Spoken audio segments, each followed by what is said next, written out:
జీవితంలో ఒక్కరోజు ఎటువంటి ఫిర్యాదులు లేకుండా, ఎటువంటి అసహనం లేకుండా జీవించగలవా?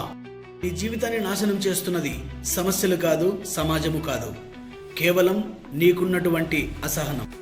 నీ జీవితంలో డబ్బు లేకపోయినా అసంతృప్తి, వర్షం వచ్చిన అసంతృప్తి, ఎండలు వచ్చిన అసంతృప్తి, డబ్బు ఉన్న అసంతృప్తి, డబ్బు లేకపోయినా మరో అసంతృప్తి. ఇలా ఫిర్యాదులు చేస్తూ అసంతృప్తిగా ఉంటే జీవితం మారదు. కష్టపడాలని నిర్ణయించుకుంటేనే జీవితం మారుతుంది. ప్రతి ఫిర్యాదు, అసంతృప్తి నీ శక్తిని తగ్గిస్తుంది. ప్రతి పరిష్కారం నీ భవిష్యత్తును నిర్మిస్తుంది.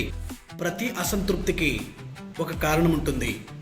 ఫిర్యాదు చేసేవాళ్ళు కారణాలు వెతుకుతారు, గెలిచేవాళ్ళు మార్గాలను వెతుకుతారు. నీ జీవితంలో అసంతృప్తి, ఫిర్యాదులు తగ్గితే నీ జీవితంలో సక్సెస్ మొదలవుతుంది. జీవితంలో ఆనందం పెరుగుతుంది. రోజు ఒక్క ఫిర్యాదు చేయకుండా నా లక్ష్యం మీద ఫోకస్ చేస్తాను అని నువ్వు అనుకుంటే కామెంట్లో నేను మారుతున్నాను అని రాయండి. అలాగే ఇలాంటి వీడియోస్ కోసం ఫాలో చేయండి.